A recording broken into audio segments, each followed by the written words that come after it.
오늘 말씀은 세상의 소금이라는 제목으로 하나님 말씀 증거하도록 하겠습니다.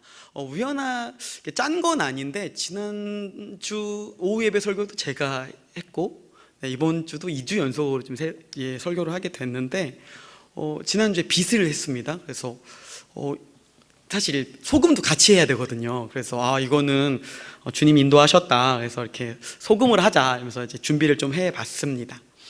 먼저 저희가 좀 세상의 빛과 소금 얘기하면서 오늘 소금 얘기할 건데 세상의 소금과 빛 얘기하면 이제 교회 오래 다니신 분들은 이렇게 아시지 않습니까? 그래 소금과 빛이 이렇게 얘기하면서 보통 우리가 어떤 생각을 많이 합니까? 그냥 소금과 빛 되자, 착하게 살자, 이 정도 얘기를 좀 하죠. 틀린 얘기는 아니죠. 맞는 얘기긴 한데 남들한테 좀 더 소금과 빛의 모습을 보여주자, 이럴 수 있습니다. 틀린 얘기 아니지만 본문이 담고 있는 메시지를 이렇게 다 담지는 못합니다. 그리고 우리가 생각하는 그것보다 훨씬 더 크고 깊은 의미가 있는 본문이고 예수님이 왜 이런 이야기를 하셨는지를 좀 이야기를 통해서 좀 어떤 맥락 속에 하셨는지를 좀 살펴보면 좋을 것 같습니다. 마태복음 5장에서 7장은 예수님의 유명한 설교입니다. 그러니까 산 위에서 하신 설교라고 해서 산상수훈, 산 위에서 한 교훈, 설교라고 합니다. 그러니까 예수는 연설문이죠. 근데 어떤 의미가 있는 거냐면 하나님 나라, 그러니까 하나님 나라 이런 거야 라고 얘기를 하는 건데 이게 이렇게 보시면 됩니다. 대통령이 취임사를 하지 않습니까? 우리가 왜 그거에 대해서 관심 있게 지켜봅니까? 한 정부가 어떻게 나아가고 어떤 방향으로 갈지에 대한 것들이 나와 있지 않습니까? 똑같다는 겁니다. 그러니까 예수님께서 산상수훈을 통해서 하시고 싶었던 메시지는 하나님의 백성이 살아가야 할 방향, 원리, 의도를 담고 있다는 겁니다. 그러면서 예수님은 사람들한테 이렇게 말씀하십니다. 어떻게 하면 하나님의 자녀가 될 수 있는가? 그러니까 그것에 대해서 8가지 중요한 원리들을 이렇게 이야기하고 있습니다. 8복이라고 하죠. 너희 하나님 나라 백성은 8가지 복을 받을 거야 이렇게 얘기하는데 보시면 아시겠지만 생각보다 읽다 보면 이게 왜 복이지? 라는 생각들 많이 하실 겁니다. 그러니까 우리가 생각하는 복의 기준으로 복이 아닌 것들이 너무 많습니다. 고통당하는 건 복이 아니죠. 우리 관점에서 보면. 근데 그런 내용들이 막 있습니다. 왜 그러냐면 우리가 생각하는 복의 개념과 하나님 나라에서의 복의 개념이 좀 다르기 때문입니다. 그러니까 우리가 일반적으로 생각하는 복, 무엇을 얘기합니까? 부귀영화죠, 사실. 부귀영화. 뭐에 충실한 삶입니까?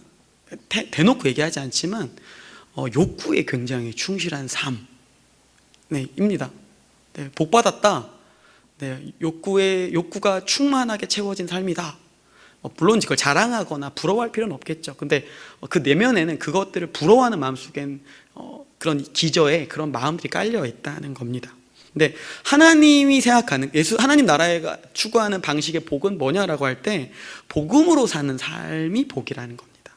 그러니까 하나님 나라의 방식으로 라이프 스타일로 선택하고 행동하고 움직이고 책임지는 방식이 그게 복이 있다고 얘기를 합니다. 그래서 그게 소금과 빛, 그 얘기를 하는 겁니다. 그런 맥락 속에서 소금과 빛을 얘기하고 있는데 오늘 말씀 전체를 좀 나누기 전에 기본적인 전제가 깔려 있습니다. 뭐냐? 소금과 빛 되라 아니죠. 행동에 대한 이야기가 아니라는 겁니다. 소금과 빛은 그러니까 예수님 하신 말씀은 행동에 대한 이야기가 아니라 존재에 대한 이야기입니다. 너희는 소금과 빛이다 라고 부르는 겁니다. 그 다음에 선언하시는 거예요. 그러니까 우리가 그렇다고 이미 예수님이 선언하신 겁니다. 그럼 우린 뭐예요? 그럼 우리 안에 뭐가 담겼는지를 알아볼 필요가 있겠죠. 그럼 그 담긴 것을 가지고 어떻게 비춰야 할지, 어떻게 살아야 할지, 어떤 행동을 하면 어떤 행동과 생각을 하며 해야 되는지를 알아보는 시간이 되기를 소망합니다. 크게 오늘 이제 소금에 대한 얘기를 좀 나눌 건데 3가지 정도로 포인트로 정리를 해볼 겁니다. 첫 번째는 소금의 용도이고요. 두 번째는 그리스도인이 소금으로 산다는 건 무슨 뜻인가, 어떤 의미가 있는가, 세 번째는 우리가 어떻게 이 땅에 소금으로 살 수 있는가, 그게 가능한가에 대한 이야기를 해보려고 합니다. 첫 번째 이야기입니다. 소금의 용도입니다. 소금의 용도는 이렇게 자신을 녹여서 맛을 돋보이게 하고 부패를 방지합니다. 먼저 과학을 좀 이렇게 아시는 분들은 이렇게 너희는 세상의 소금이니 뭐 이렇게 얘기하면서 이렇게 맛을 잃는다는 얘기를 하면 과학 선생님들 화내세요. 이건 말이 안 된다. 이렇게 그러면 저희가 얘기하죠. 이거 너 티야? 이러면서 이렇게 이성적으로 이렇게 너무 이성이 강하다고 얘기할 수 있습니다. 근데 왜 그러냐면 이게 과학적으로는 원래 소금 맛을 잃을 수가 없어요. 잘 정제된 소금은 특별히 맛을 잃을 수가 없습니다. 네. 근데 왜 이런 비유가 나왔는가? 그러니까 예수님 당시에 소금을 얻는 방법과 지금 소금을 얻는 방식이 조금 다르기 때문에 나오는 방식입니다. 그러니까 우리가 일반적으로 소금을 어떻게 얻습니까? 염전에서 이렇게 바닷물에서 얻죠. 네. 그런데 예전에는 팔레스타인 지방에서는 대부분 어떻게 얻었냐? 암염이라고 해서 소금 결정체를 이렇게 땅에서 캔 다음에 이렇게 얻습니다. 그리고 분류를 하겠죠. 근데 문제는 뭐냐면은 이렇게 흙이나 돌이 묻어 있기 때문에 그 보관을 잘못하게 되면 소금기가 날아가 버립니다. 그러면 뭐가 남죠? 흙과 돌이 남는 거죠. 그러니까 맛을 잃었다는 맥락은 이겁니다. 소금 자체는 날아가 버리고 흙과 돌만 남았다. 그러니까 이 상황을 얘기하는 겁니다. 그러면서 얘기하는 거예요. 근데 이제 소금은 뭐 하냐라고 할 때 지금 같이 소금은 흔하지 않았습니다. 귀한 것이었습니다. 근데 소금은 돈으로서도 소금은 가치가 있었습니다. 이렇게 근데 소금은 그 당시에도 물론 이제 중요한 의미이기도 했지만 뭐에 가장 쓰이는가? 음식 본연의 맛을 드러낼 때 사용합니다. 이렇게 맛있는 거 좋아하시는 분들은 아시겠지만 그 단짠 아시죠? 단짠. 아이들 조합의 단짠. 이게 제일 굉장히 살찌지만 굉장히 맛있는, 몸에 안 좋지만 굉장히 좋은 약간 그런 조합이죠. 계속 먹을 수 있습니다. 대표적인 조합 중에 단짠이 뭐가 있냐면 콜라와 묵은지와 삼겹살이 있습니다. 벌써 딱 아시죠? 느낌 빡 아시지 않습니까? 그렇게 얘기하면 애들이 벌써 군침 흘리는데 근데 그건 이제 기름기가 있잖아요. 그거 말고 그냥 말 그대로 단짠 어떻게 볼 수 있냐면 이런 겁니다. 그러니까 수박을 먹을 때 일본에서 특별히 많이 합니다. 설탕을 찍어 먹지 말고 수화채처럼 하지 말고 소금을 좀 찍어서 먹어보십시오. 그러면 이렇게 단맛이 확 올라옵니다. 실제로 그렇게 하고요. 고기도 마찬가지. 아까도 얘기했지만 묵은지 말고 진짜 좋은 고기는 소금만 딱 찍어 먹습니다. 그럼 뭐가 나오죠? 좋은 고기 안에 그렇죠. 육즙이 나오죠. 밥 먹었는데 배고프네요. 그 풍미가 확 올라오죠. 무엇 때문에 그렇습니까? 소금이 그 맛을 돋보이게 해준다는 겁니다. 그게 소금이 가지는 용도. 예나 지금 사실 똑같습니다. 두 번째 이유는 뭐냐면 소금 어떤 역할을 하냐면 부패를 방지합니다. 그러니까 냉장과 냉동시설이 발달하지 않았던 이전 시절에 음식을 보관하는 방식은 두 개였습니다. 뭐였냐? 건조와 염장. 뭐죠? 하나는 말리고, 하나는 소금으로 절이고, 그쵸? 간고등어냐? 이렇게 동태냐? 이 얘기를 하는 거예요. 맞나요? 간고등어 맞죠? 간고등어 절이고, 근데 특징이 뭐죠? 이것들의 특징이 무엇입니까? 간고등어와 마른 오징어, 이렇게 동태의 특징이 무엇입니까? 북어. 죄송해요. 감사합니다. 제가 동태는 표정이 내가 뭘 잘못 얘기한 것 같았는데 북어와 간고등어. 이렇게 얘기하겠습니다. 북어와 간고등어, 동태면 녹으면 끝이죠. 감사해요. 간고등어와 북어의 특징이 무엇입니까? 오래 놔둬도 먹을 수 있죠. 그러니까 뭘 얘기하는 겁니까? 변질을 막는 거죠. 그러니까 특별히 염장은 소금을 통해 변질을 막는 겁니다. 요 두 가지를 잘 기억하십시오. 예수님이 소금을 얘기했다는 건 그러니까 본연의 맛을 드러내게 하는 용도 하나와 두 번째는 부패를 방지하는 것이 소금의 용도인데 우리를 소금으로 불렀다는 것, 이 두 가지와 연관이 있다는 겁니다. 그럼 그리스도인이 이 땅에서 소금으로 사는 건 어떤 의미입니까? 두 번째 예를 좀 해볼 건데요. 그리스도인이 소금으로 산다는 것의 의미는 이렇게 따라해 볼까요? 사랑과 정의가 함께 만나게 하는 것. 잘 들어보십시오. 사랑은 뭐냐면 이런 겁니다. 그러니까 사람을 일으켜 세우는 게 사랑이에요. 자신을 녹여서 맛을 돋보이게 하는 게 사랑입니다. 너희가 소금이다 할 때 녹일 때 어떻게 하라는 거예요? 사랑하라는 얘기입니다. 근데 어떻게 사랑하냐면 소금이 자신을 녹인다는 건 어떤 의미죠? 기본적으로 나를 위한 게 아니라 너를 위한 거죠. 소금이 자기 주장 강하다고 해서 수박에 뿌렸는데 짠맛만 나면 그 소금 제대로 된 소금입니까? 아니죠. 녹여서 그 맛을 돋보이게 하는 것이 소금의 용도라는 겁니다. 네, 그러니까 제대로 그 역할을 감당하려면 자신은 녹아야 됩니다. 근데 제대로 안 녹으면 어떤 일이 벌어지죠? 네, 그 소금의 존재 가치가 없다라는 겁니다. 관계도 마찬가지입니다. 그러니까 인간관계 때 인간은 좀 어떻습니까? 우리는 우리를 잘 녹입니까? 안 녹이죠. 타인을 위해서도 안 녹이지만 사실은 하나님에게도 녹입니까? 아니요, 달라고 하죠. 네. 그러니까 이런 원리로 보십시오. 이 죄가 무엇입니까? 오늘 이제 고등부 친구들이랑 Q&A인데 죄 뭐냐 이렇게 얘기했었는데, 저는 이제 죄라는 얘기를 오늘 포인트에서 얘기하면 이렇게 볼 수 있습니다. 하나님께 그러니까 자신의 마음과 정성을 하나님께 원래 녹여야 되잖아요, 인간이. 근데 자기한테 녹이기 시작한 거예요. 그래서 어떻습니까? 자기를 녹이고 싶지 하나님한테 녹이고 싶지 않아요. 타인한테도 녹이고 싶지 않아요. 그냥 자기 주장만 강하게 하고 싶어요. 네. 집에서 왜 싸우죠? 싸울 때 자기 맛이 강하죠. 난 짜! 이러면서, 난 써! 막 이러면서. 네. 누구 하나 녹으면 그냥 이렇게 확 풀어질 일들인데 안 녹지 않습니까? 그러니까 세상에 발생하는 모든 문제들은 자신을 드러내지 않고 자기 존재감을 그대로 드러내려는 그 마음들 있지 않습니까? 그러니까 그 마음 때문에 문제가 생겼다는 겁니다. 근데 하나님의 창조 원리는 그렇지 않습니다. 여러분, 천지창조를 생각해 볼 때 여러분이 뭔가를 만드셨을 때 어떻습니까? 내가 뭘 만들었을 때 음식이 맛있어요. 그러면 어떻습니까? 진짜 맛있어 이러면 그때 목에 힘이 빡 들어가지 않습니까? 내가 뭘 했어 하면 벌써 목에 힘이 확 들어가잖아요. 그게 인간인데, 사실 목에 힘이 확 들어가려면 누가 힘이 들어가셔야 됩니까? 하나님이 들어가셔야 돼요. 성경에 보시면 하나님 세상을 만드셨는데 내가 만들었다면서 이렇게 힘이 확 들어간 장면이 있습니까? 없죠. 하나님 뻐기지 않으세요. 자랑하지 않으세요. 네, 사람한테 갑질하지 않죠. 야, 아꼈어? 안 하시죠. 근데 우리는 얼마나 치사합니까? 뭐 해주고서도 막 해주고 아꼈어? 이러잖아요. 네.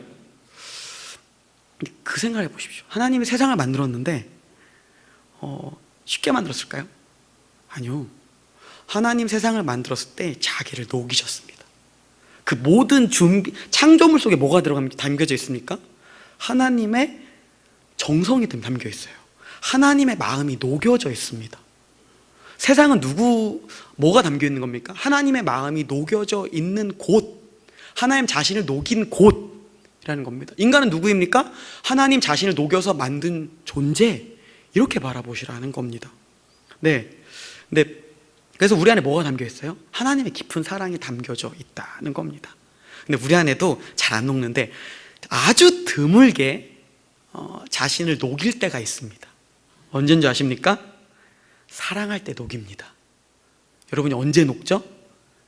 자식 때문에 녹죠. 애간장이 녹죠. 네. 녹지 않습니까? 뭐가 녹긴 녹잖아요. 이렇게 그때 제가 좀 공적 강단이라 좀 이렇게 자제하고 있는데, 이렇게 자식 친구들, 자녀 친구들이 열받게 하면 어떻게 합니까? 이러면서 성질 내면 돼요, 안 돼요?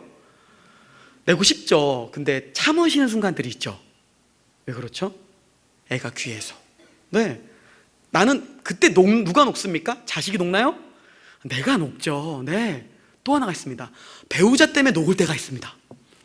네. 굉장히 고개를 엄청 끄덕이고 계세요. 주로 이쪽에서 많이 이렇게 그래 말하면서 네, 할렐루야. 네, 예수님이 소망이십니다. 아멘. 네. 왜 녹죠? 예수 믿어야 되니까. 하나님 부르셨으니까. 네. 근데 그게 뭐냐면, 그러니까 사랑하기 때문에 녹여야 되는 순간들이 있는 거예요. 그러니까 우리는 알아요. 그러니까 뭘 녹인다는 거의 의미를 사실은 알고 있습니다. 근데 하기 싫어서 안 하는 것 뿐입니다. 힘드니까. 예전에 예능 프로를 하나 보다가 이렇게 좀 기억에 굉장히 확 남는 장면이 하나 있었습니다. 뭐냐면은 그 이효리라는 사람이 예능을 하나 했는데 서울메이트라고 해서 이렇게 사람들 초청해서 보는 프로그램이었는데, 그때 이렇게 그 구교환이라는 배우랑 이옥섭이라는 감독, 여자 감독이 있었거든요. 둘이 이렇게 교제하는데 이렇게 나왔어요. 근데 이옥섭 감독이 굉장히 좀 이렇게 영화가 굉장히 독특한 영화들을 막 잘 찍습니다. 그리고 근데 그 영화 특징이 보면 악인이 존재하지 않습니다. 그 영화에는 악인이 안 존재해요. 근데 이효리가 물어봤어요. 악인이 왜 없지? 왜 없어요? 물어보니까 자기가 사람을 미워하지 않기 때문이랍니다. 존재할까요? 누굴 안 미워하는 사람 있나요? 아니, 근데 그 원리가 있답니다. 그러니까 자기는 이렇게 얘기했습니다. 설령 너무 미워하면 그냥 사랑해버린다고. 너무 미운 사람을 그냥 사랑해버리면 그냥 끝난, 왜냐하면 미워하면 자기가 너무 힘드니까 그냥 사랑해버리기로 결정했다는 겁니다. 의지적으로 사랑하는 거예요. 그게 자신을 위해서 좋다. 네, 자신을 위해서도 의지적 사랑이 좋다고 일반 사람들은 알고 있어요. 근데 성경은 뭘 얘기합니까? 의지적 사랑은 원래 우리의 부르심이라고 얘기하는 겁니다. 팔복에 담겨 있는 그 하나님 나라의 시민은 이것보다 더 가는 거예요. 이옥석 감독보다 나를 위해서 사랑해버리는 게 아니라 한 단계 더 가는 겁니다. 그러니까 동기가 내가 아니야. 나를 위해서 가는 게 아니라 내 안에 담겨 있는 하나님의 사랑 때문에 나를 녹이기로 결정하는 겁니다. 네, 그러니까 하나님의 사랑이 내 안에 있어요. 그분이 나를 위해 자기 자신을 녹이셨지. 그럼 어떻게 하는 거예요? 나도 타인을 위해 녹일게요 하고 결정하고 행동하고 책임지는 겁니다. 그게 가능하니까 하나님 사랑, 이웃 사랑, 그게 가능하다라는 겁니다. 원리가 잘 보시면은 그럼 내가 사랑해야지 하는데 약간 지금 마음에 부담이 오시죠? 이 원리에 뭐가 담겨 있는 줄 아십니까? 사랑할 만한 사람만 사랑하는 게 아니라는 거예요. 하나님이 저 사람도 사랑해라고 결정한 사람을 사랑하기로 하는 겁니다. 우리한테 명령하신 거예요. 저 사람 내가 사랑하니까 열받아도 널 녹여. 내가 널 위해 녹인 것처럼 하는 겁니다. 그게 자신을 녹여서 그 사람을 일으켜 세우고 그 사람이 하나님 원래 만든 존재 형상으로서 맛을 낼 수 있도록 자기를 녹이는 것, 그게 사랑을 일으키는 사랑이라는 겁니다. 두 번째는 이제 정의입니다. 그러니까 소금이 부패를 방지하는데, 두 번째는 그리스도인이 정의는 뭐냐면 소금처럼 부패를 방지하는 겁니다. 뭐냐면 이런 겁니다. 따라하겠습니다. 선에 대한 감각을 일깨움. 네, 그러니까 뉴스를 보다 보면 우리 분노하죠. 분노하는 지점도 있습니다. 뭐에 분노합니까?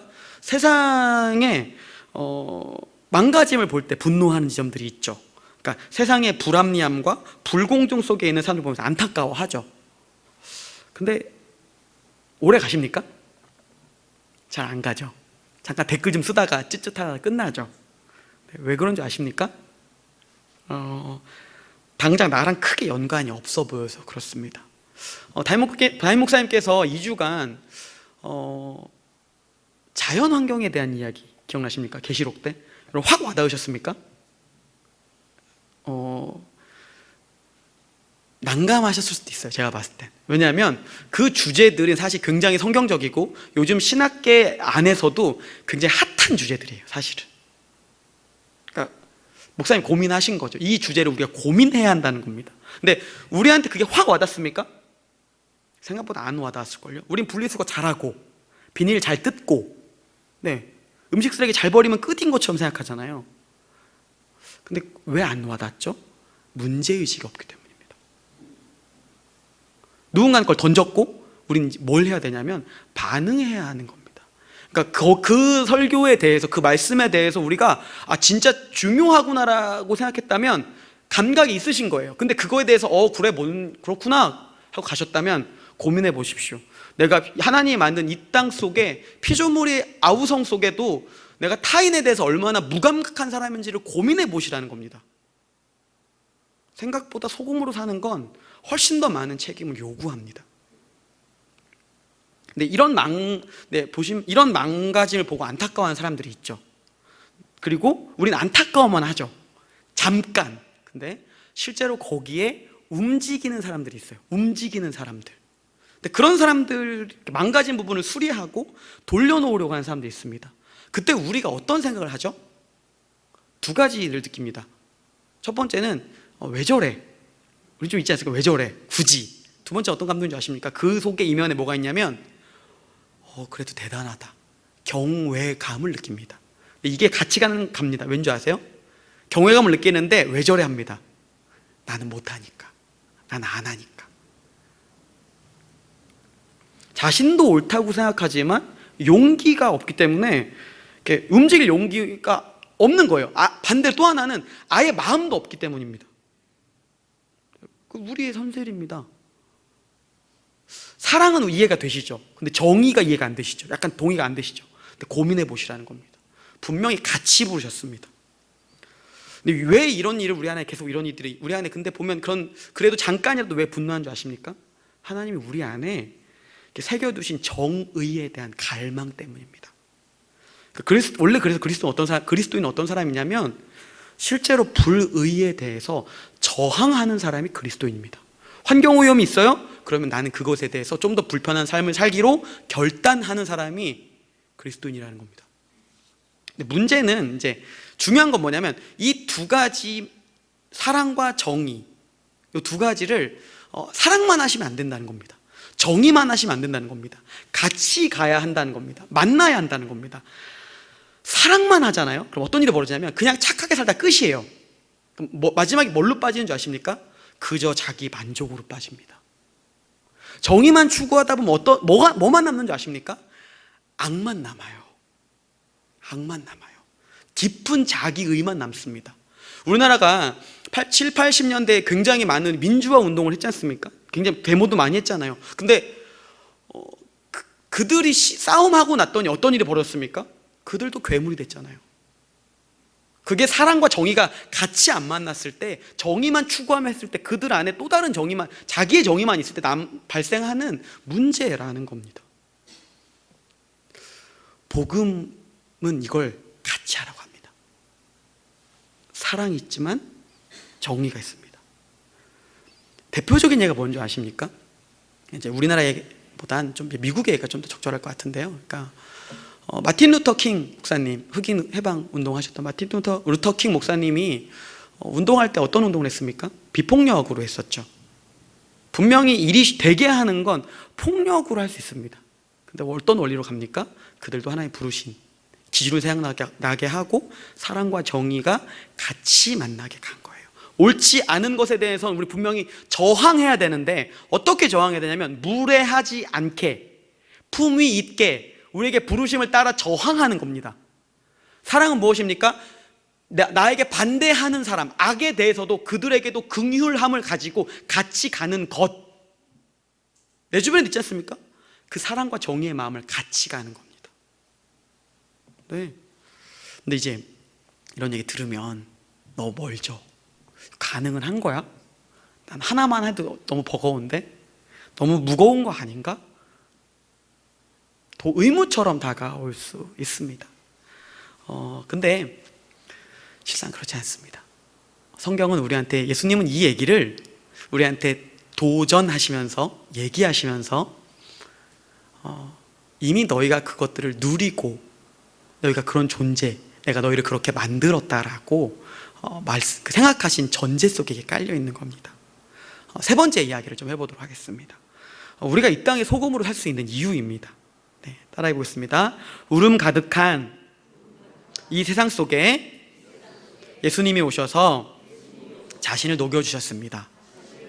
네, 요한복음 11장을 보면은 한 사람의 죽음에 대한 이야기가 나옵니다.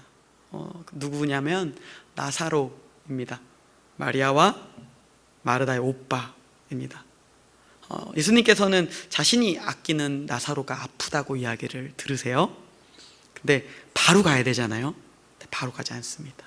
며칠을 지체하고 그가 있는 마을에 들어가십니다. 나사로의 집 근처에 들어가자 통곡 소리가 가득합니다. 죽었어요. 네, 예수님 어떤 분이십니까? 사실 상황 다 아시죠, 예수님. 그리고 어떻게 하실 수 있는 분입니까? 이미 고치실 것도, 본인이 고칠 것도 생각하고 가셨어요. 그리고 실제로 나사로 살리셨습니다. 그러니까 근데 이 모든 상황을 아셨으면 여러분 같으면 어떻게 하셨습니까? 왜 걱정하고 있어? 이러지 않겠습니까? 거들먹거릴 수 있는 상황이에요. 근데 예수님은 거들먹거리지 않습니다. 오히려 굉장히 충격적인 행동을 하십니다.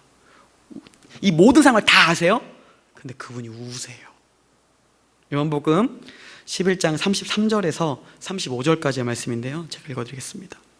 예수께서 그가 우는 것과 또 함께 유대인들이 우시는 걸 보고 심령에 비통히 여기시고 불쌍히 여기사 이르시되 그가 어디 두었느냐 이르되 주여 와서 보옵소서 하니 예수께서 눈물을 흘리시더라.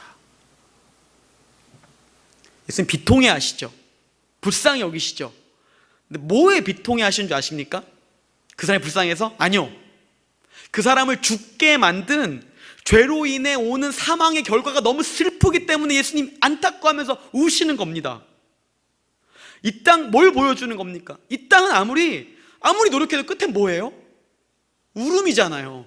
통곡이지 않습니까? 예수님 다 바꾸실 수 있는 분인데도 그게 너무 안타까운 거예요. 왜? 인간은 그걸 매번 경험하니까. 인간은 그것 때문에 늘 연약해 하니까. 인간은 늘 그것 때문에 짐을 지고 사니까. 우리 주가 그런 분이십니다. 우리 구주는 거들먹거리지 않으세요. 그럼 우리의 연약함을 아시고 어때요? 불쌍히 여기십니다.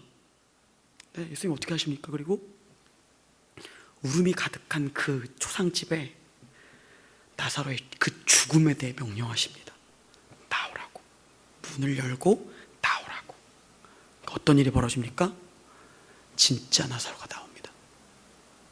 진짜 나사로가 살았습니다. 후에 어떤 일이 벌어집니까? 나사로의 삶이 완전히 달라집니다. 그러니까 그러고 나니까 어떤 일이 벌어지냐? 예수를 싫어하는 종교 지도자들이 나사로를 죽이려고 해요. 왜? 자기들은 자기 나름의 사랑과 정의를 자기 편한 방식으로 살고 있었는데 예수님은 나사로는 그렇게 살아나고 나니까 자기가 소금인 걸 아는 거예요. 자기를 녹여서 예수님이 자기를 살리셨잖아요. 자기도 이제 그렇게 살기 시작한 겁니다. 하나님 나라의 방식으로 소금으로 자기를 사랑과 정의로 살리려고 그 방향으로 해 가니까 싫은 거예요. 더는 놔뒀다가는 큰일이겠구나.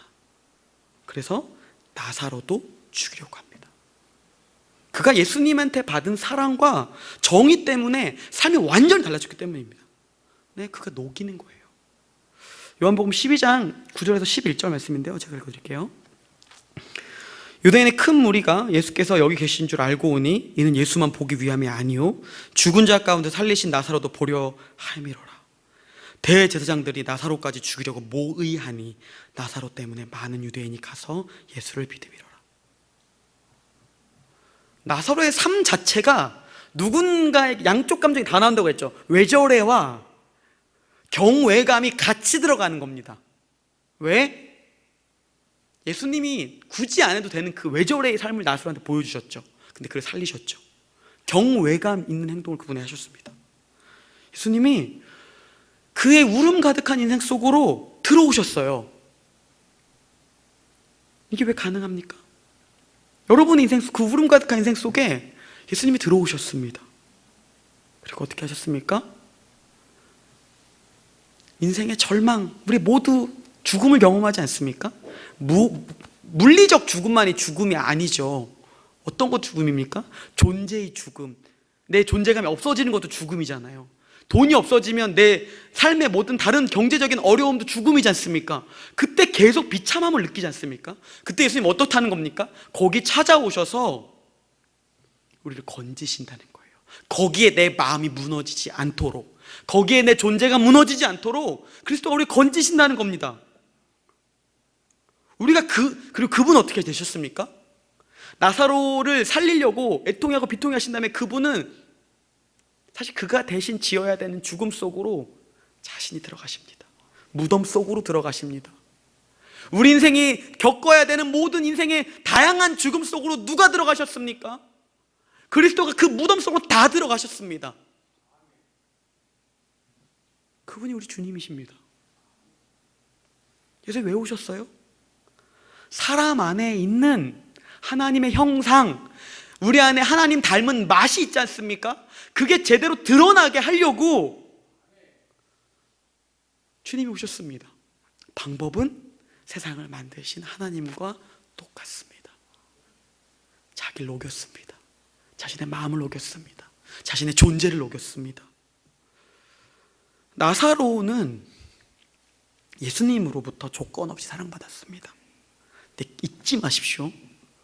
여러분도 나도 저도 예수님으로부터 조건 없이 사랑받은 자입니다. 네, 그게 우리가 소금이 된 이유예요. 우리는 어디로 가야 돼요? 그러면 우리를 위해서 소금처럼 자기를 녹이신 예수 그리스도를 따라서 우리도 그렇게 녹이시라는 겁니다. 우리를 초청하십니다. 너희가 소금이라고 얘기하는 건 그 존재뿐만 아니라 방향성으로 초청하시는 겁니다. 안 녹아지시는 부분들이 있으시죠? 이놈의 승질머리, 이놈의 누구, 뭐 때문에. 주님이 우리한테 초청하십니다. 너 그 부분을 녹여서 그 사람을 세우고 일으키고 살려. 반대로 또 하나, 어떤 부분에 비겁하게 말 못하고 있는 부분 있지 않으십니까? 용감하게 얘기하셔야 됩니다. 그게 정의입니다. 양쪽 모두 사랑과 정의를 만나게 하는 겁니다. 말씀 정리하겠습니다. 소금과 빛의 이야기는 무엇입니까? 행동의 이야기가 아닙니다. 존재의 이야기입니다. 소금으로 우리 부르셨는데 우리는 소금입니다. 소금의 용도 첫 번째는 뭐였습니까? 자신을 녹여서 맛을 돋보이게 합니다. 부패를 방지하는 겁니다. 그리스도인이 소금으로 사는 것의 의미는 무엇입니까? 사랑과 정의가 함께 만나게 하는 겁니다. 사랑은 일으켜 세우는 것, 정의는 선에 대한 감각을 일깨우고 악에 대해 저항하는 것입니다. 세 번째는 우리가 이 땅에 소금으로 살 수 있는 이유가 무엇입니까? 울음 가득한 이 세상 속에 우리 주 예수 그리스도가 오셔서 자신을 녹여주셨습니다. 예수님 우리를 위해서 자신을 녹이신 소금입니다. 이 땅의 소금으로 초청하신 그리스도께 나오십시오. 그분이 우리 인생을 소금처럼 의미 있게 만드십니다. 기도하겠습니다.